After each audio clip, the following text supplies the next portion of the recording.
انہوں نے اپنی بات جاری رکھتے ہوئے کہا کہ جب سے جنرل باجوہ یہاں پر ڈرٹی ہیری کو لے کر آئے ہیں تب سے یہ تشدد شروع ہوا ہے۔ شہباز گل، اعظم سواتی اور مجھے گولیاں لگی ہیں۔ لوگوں کو بند کمرے میں کپڑے اتارے گئے اور ذلیل کیا گیا۔ ان کا کہنا تھا کہ ایک شہری کے والدین کی کال آئی اور بتایا کہ ان کا بیٹا ابھی تک نارمل نہیں ہوا کیونکہ اس پر تشدد ہوا ہے، لیکن سامنے آنے سے سب ڈرتے ہیں، نامعلوم افراد سے سب ڈرتے ہیں، لیکن ان کو کوئی بچانے والا نہیں ہے۔ عمران خان نے کہا کہ چیف جسٹس اور اعلیٰ عدلیہ سے کہتا ہوں کہ امید صرف آپ پر رہ گئی ہے۔ نامعلوم افراد اس ملک کے ساتھ جو کر رہے ہیں، اور خاص طور پہ جب سے ڈرٹی ہیری آیا ہے۔ سابق وزیر اعظم نے چیف جسٹس سے کہا کہ کہیں تو لائن ڈرا کریں، ان کو خوف تو ہو کہ ان کے لیے اور عوام کے ساتھ کوئی کھڑا ہے، کوئی ایکشن لیں تاکہ عوام کو حوصلہ ہو کہ ہماری عدلیہ ہمیں بچائے گی۔ انہوں نے کہا کہ یہ پنجاب کی نگران حکومت ہے، ایک بددیانت، ایک گھٹیا چیف الیکشن کمشنر جو اس ملک کی تاریخ میں نہیں آیا، شرم نہیں آئی، غیر جانبدار نگران حکومت یہ حرکتیں کرتا ہے۔ یہ غیر جانبدار نگران کے نیچے سب کچھ ہو رہا ہے۔ اب ذرا اس کو آپ دیکھ لیں کہ اس میں ہے کیا۔ نارملی اٹھایا جاتا ہے لوگوں کو، ان پہ کیسز بنائے جاتے ہیں۔ 24 کیس میں نے بھگتے ہیں، 2 درجن۔ ارشد شریف بھائی نے 1.5 درجن کیسز بھگتے ہیں، ان کے اوپر 18 مقدمات بنائے گئے۔ وہ پاکستان میں رہتے تو ہو سکتا ہے ان کے اوپر 4 درجن مقدمے ہو جاتے۔ صابر شاکر بھائی کے اوپر مقدمات بنائے گئے، اور بہت سارے صحافی ہیں، سبھی ابراہیم صاحب ہیں، دیگر ہیں، سب پہ مقدمات بنے ہیں۔ غداریوں کے، بغاوتوں کے مقدمے بنے ہیں۔ عمران خان پہ بہت سارے مقدمات ہیں۔ عثمان ڈار پہ پہلے اس سے منشیات کا ایک مقدمہ بنایا گیا، وہ اس میں سے نکل گیا تھا۔ اغوا کا ایک مقدمہ بنایا گیا، وہ اس میں سے بھی نکل گیا تھا۔ پھر اس کے اوپر ایک مقدمہ اور بنایا گیا، اس کی فیکٹری کی دیواریں گرا کے کروڑوں کا نقصان کیا گیا، وہ اس میں سے بھی نکل گیا تھا۔ تو ڈیفرنٹ چیزیں پہلے بھی کی گئی تھی، کچھ اور ٹرائی کر لیتے، لیکن اس حد تک گرنا نہیں چاہیے تھا۔ یعنی اگر چوکیدار کو اٹھا لیا تھا تو تھوڑا سا اور ٹارچر کر لیتے۔ اس کی بیوی اور بچوں کو لا کر برہنہ کرنے کی جو ایک دھمکی دی گئی ہے، یہ ناقابل برداشت ہے، اور یہ نہیں ہو سکتا۔ یہ بے شرمی ہے، ہٹ درمی ہے، ڈھٹائی ہے، بےہودگی ہے، اور میں اس کو کیا نام دوں؟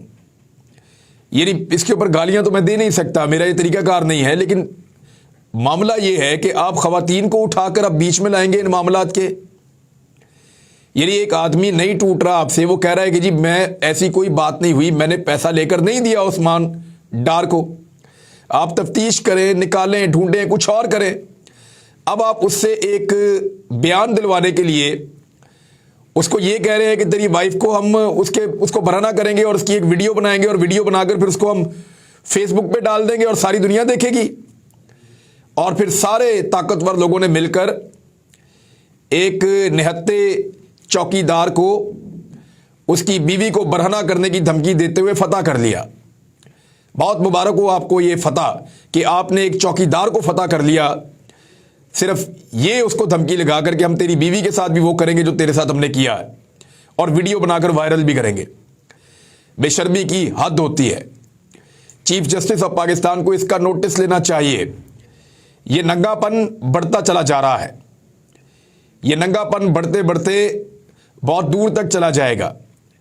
آج جو لوگ ننگے ہو رہے ہیں شاید وہ کمزور ہیں، لیکن یہ ہمت بڑھے گی اور پھر لوگ ننگا کرنا شروع کریں گے، اور پھر یہ ایک روایت بنتی چلی جائے گی۔ لوگ ننگے کر کر کے بدلے لیں گے، اور یہ چیزیں آپ کو اس ملک میں ہوتی ہوئی دکھائی دیں گی۔ اس سلسلے کو کہیں پہ بند کیجئے، اس کو روکیے، اور اس کے اوپر سخت فیصلہ دیجئے۔ کسی کو کوئی اختیار نہیں ہے کہ کسی کی ننگی ویڈیو بنائے یا اس کو دھمکائے کہ تیری فیملی کے ساتھ یہ کر دیں گے۔ یہ تو ڈائریکٹلی عزت کے اوپر حملہ ہے۔ چیف جسٹس صاحب سے گزارش ہے کہ ایک غریب آدمی جس کے پاس کوئی سورسز نہیں ہے، ایک غریب آدمی جس کی چھوٹی سی تنخواہ ہے، ایک غریب آدمی جس کی آواز بھی نہیں سنی جاتی، اس کی آواز صرف آپ ہیں، اس کی ہمت صرف آپ ہیں، اور اس کی امید صرف آپ ہیں اللہ رب العزت کے بعد۔ اللہ تعالیٰ نے آپ کو منصف کا مقام دیا ہے۔ آج ایک غریب چوکیدار کو ننگا کر کے یہ کہا گیا کہ تیری بیوی کے ساتھ بھی ایسا ہی کریں گے، اور وہ خود یہ بات بتا رہا ہے، ناقابل برداشت حرکت ہوئی اس کے ساتھ، اور اس کے باوجود وہ آ کر بیٹھ کر بتا رہا ہے کہ یہ ظلم میرے ساتھ ہو گیا ہے، اور وہ اس لیے نہیں بتا رہا، اس کو پتہ ہے اس ملک میں انصاف نہیں ہونا، وہ اس لیے بتا رہا ہے کہ یار اس کو روکو، کہیں تو روکو اس کو، یہ ظلم روکے، اس رات کے بعد کوئی صبح تو آنی چاہیے نا۔ لگاتار کپڑے اتارتے جا رہے ہیں، کتنا شوق ہے لوگوں کو ننگا کرنے کا، اور اب تو یہ خواتین تک پہنچ گئے ہیں، خواتین تک پہنچ گئے ہیں۔ عورت مارچ والے کدھر ہیں؟ انسانی حقوق کی تنظیمیں کدھر ہیں؟ میں نے ان پہ کافی تنقید کی ہے زندگی میں، لیکن میں آج ان سے ریکویسٹ کرتا ہوں کہ اس معاملے میں آج آپ کی عزت پہ بن پڑی ہے، آئیے، ایک چوکیدار کی بیوی ہے، آواز اٹھائیے، شور مچائیے۔ اور میری انفارمیشن کے مطابق جس وقت میں یہ ویلاگ ریکارڈ کر رہا ہوں، اس سے پہلے مجھے ایک دوست نے انفارمیشن دی ہے کہ فوری طور پہ تمام طاقتور لوگ متحرک ہو گئے ہیں، اور وہ اب اس آدمی کو، اس کی فیملی کو اور باقی ساری چیزوں کو ٹریس کر رہے ہیں، اور ان کے اوپر دباؤ ڈالا جائے گا، اور اس طرح کی چیزیں کی جائیں گی جس سے ثابت کیا جائے کہ یہ وقوع اس طریقے سے نہیں ہوا، جان بوجھ کر اب ثابت کرنے کی کوشش کی جائے گی۔ لیکن اس آدمی نے آ کر سارا کچھ بتا دیا، اور وہ قرآن پاک پر ہاتھ رکھنے کے لیے بھی تیار تھا۔ بہت بدقسمتی ہے پاکستان کی کہ اس ملک کے اندر ابھی تک، یعنی دور جہالت کا، یہ کوئی بہت ہی جہالت کا دور ہو، کوئی بہت جنگل کا قانون ہو، تو وہاں بھی ایسا نہیں ہوتا جیسا یہاں پہ کیا جا رہا ہے۔ یعنی اب عورتوں کو بیچ میں لے آئے ہیں تو میرے خیال میں سرنڈر کر دینا چاہیے، ہار مان لینی چاہیے۔ خواجہ آصف صاحب کو یہ بات سمجھنی چاہیے کہ عثمان ڈار کو نقصان پہنچا کے فائدہ تو خواجہ آصف کو دینا تھا۔ اس سے پہلے بھی خواجہ آصف صاحب جو ہیں، پہلے تو مجھے یقین ہی نہیں آ رہا تھا کہ خواجہ آصف صاحب کا اپنا ٹویٹر ہے، جس لیول پہ وہ گر گئے ہیں۔ مجھے میرے دوست نے کنفرم کیا کہ یہ وزیر دفاع کا ٹویٹر اکاؤنٹ ہے، جس کے اوپر وہ عجیب و غریب جو ہے وہ حرکتیں کر رہے ہیں۔ ایک 8ویں جماعت کا بچہ اس طرح کی حرکتیں نہیں کرتا جس طرح کا ہمارا وزیر دفاع جو حرکتیں کر رہا ہے۔ اور اس کے بعد پچھلی مرتبہ جنرل باجوہ نے سیٹ دلوا دی تھی، اور اس مرتبہ عثمان ڈار کو رستے سے ہٹانے کے لیے اس قسم کے ہتھ کنڈے کیے جا رہے ہیں۔ بے شرمی اور ڈھٹائی کی، بےہودگی کی یہ ایک انتہا ہے، اس کو روکا جائے۔ لوگ بہت غصے میں ہیں، اور لوگوں کو بہت سارے شکوے ہیں۔ یہ معاملات ختم کرنے کے بجائے کون آگے بڑھا رہا ہے؟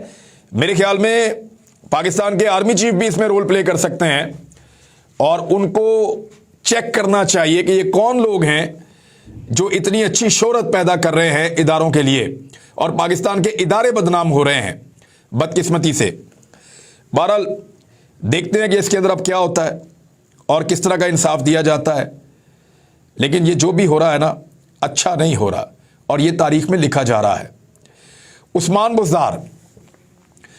بزدار کے خلاف نیب نے گھیرا تنگ کر دیا ہے، بہت اچھا کیا، اور اس کے اندر یہ بتایا گیا ہے کہ 28 فروری تک نیب لاہور کو عثمان بزدار کے نام جائیدادوں کا ریکارڈ فراہم کرنے کے احکامات جاری کیے گئے ہیں، اور نیب نے ایڈیشنل ڈپٹی کمشنرز ریونیو کو مراسلہ جاری کیا ہے تاکہ یہ سارا ریکارڈ ان کو فراہم کیا جائے۔